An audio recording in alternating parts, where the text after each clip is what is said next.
নিউজটা এরকম হলো যে ক্যাপশনটা যে কিছু বিষয়ে আমি স্টুডেন্টদেরকে ফেসবুক পোস্টের মাধ্যমে মাধ্যমে জানাই। তো সন্ধ্যাবেলা আমি সেই সাংবাদিককে আবার কল দিলাম, কল দিয়ে বললাম যে তোমাকে বেশি এবং কিছু এই দুটো শব্দের মধ্যে পার্থক্য জানতে হবে, কারণ আমি বলে দিয়েছিলাম স্পষ্টভাবে যে 80 থেকে 90% স্টুডেন্ট কনসার্ন যে আমরা কি করতেছি, এবং সত্যিকার অর্থে সেটা কনসার্ন। যদি কনসার্ন না থাকে তাহলে আপনারা বলেন আমি যেগুলো করছি, যে উদ্যোগগুলো নিয়েছি সেটা আমি আসলে ফেসবুক পোস্টের মাধ্যমে জানাই করছি কিনা। যদি না করি তাহলে আপনারা এটা বিরোধিতা করতে পারেন, কোনো সমস্যা নেই। তাই এটা আমার দাবি ছিল যে অন্তত পক্ষে 80% স্টুডেন্ট জানে যে আমরা কি করতেছি, এবং 20% স্টুডেন্ট জানে না যে কি করতেছি, কারণ ওই যে একটা কারণ পরবর্তীতে পোস্ট অ্যাপ্রুভ হওয়া। তো সন্ধ্যাবেলা এবং শুধুমাত্র সেই সাংবাদিককে এটাই বলছি যে আপনি যেহেতু সাংবাদিক, সুতরাং আপনার এই জিনিসটা জানা উচিত যে কিছু বলতে কি বোঝানো হয়, পার্সেন্টেজটা আসলে কতটুকু। যাক, এতটুকুই কথা হয়েছে। তো একটু আগে আবার নিউজ হয়েছে আমি নাকি তাকে সেই ক্যাপশনটা চেঞ্জ করার জন্য প্রেশার দিয়েছি। তো আমি তাকে কল দিলাম যে আসলে আমি আপনাকে কি ধরনের প্রেশার দিয়েছি, তো উনি বলতে পারে না।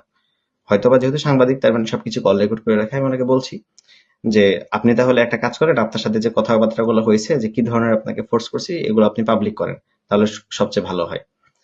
আর আপনাকে সাংবাদিকতার বেসিক জিনিসগুলো শিখতে হবে। আমি কিছু অ্যাডভাইস দিয়েছি ওনাকে যে আমার ইউনিভার্সিটিতে যদি সাংবাদিকতা করেন, তো আপনাকে কিছু একজন সচেতন স্টুডেন্ট হিসেবে আমি আপনাকে রিকোয়েস্ট করতেছি যে আপনাকে কিছু বেসিক জিনিস জানতে হবে, সাংবাদিকতা জার্নালিজম পড়তে হবে। জার্নালিজমের যে শব্দগুলো আছে এগুলো আপনাকে জানতে হবে। আপনি কোটেশন উল্লেখ করে দেন, কোনো সমস্যা নেই, আমি যেটা বলি। কিন্তু আপনি আমার সামারিটাকে উল্টাভাবে বিকৃত করে কিছু একটা করতেছেন। তো যখন বিকৃত করবেন, স্বাভাবিকভাবে আমি বলবো আপনি অন্য কারো এজেন্ডা বাস্তবায়ন করতে আসছেন, কারণ সাংবাদিকতা হচ্ছে নিরপেক্ষতার একটা বিষয়, আমি যতটুকু বুঝি।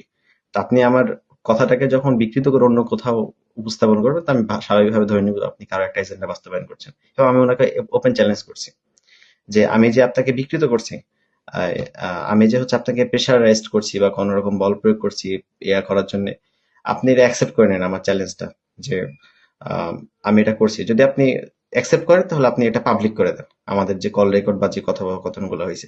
আর যদি না করেন তাহলে হলুদ সাংবাদিকতা বাদ দিয়ে অন্তত একটু ভালো সাংবাদিক হন, মানে একটু পড়াশোনা করেন, এই জিনিসটা বলছি। তো হয়তো এটা নিয়ে আবার একটু পরে নিউজ হবে। তো আপনারা নিউজগুলো অবশ্যই দেখবেন, ফলো ফলো করবেন, ওনার পেজটাকে ফলো করে দিবেন। আর হচ্ছে ওনার মধ্যে ওনার এবং আমার মাঝে কিছুক্ষণ আগে কথা হলো, 20 মিনিট কথা হয়েছে। তো আমি এটা রেকর্ড করছি আর কি। আমি সাধারণভাবে যে কথাগুলো বলি উনি হয়তো রেকর্ড দিতে ভয় পায়, তবে আমি ভয় পাই না। আমি কমেন্টস বক্সে দিয়ে দিব রেকর্ডগুলো শুনবেন। আর অবশ্যই এই পেজগুলা শেয়ার করে দিবেন, সাংবাদিকের এই পেজগুলো ফলো করে দিবেন এবং লাইক করে দিবেন, সাবস্ক্রাইব করে দিবেন, যেন তারা যে ভিউ বাড়ানোর জন্য যে উল্টাপাল্টা নিউজ করতেছে, অন্তত তাদের ভিউ হোক, এই ব্যবস্থাটা আপনার করে দিবেন। ধন্যবাদ।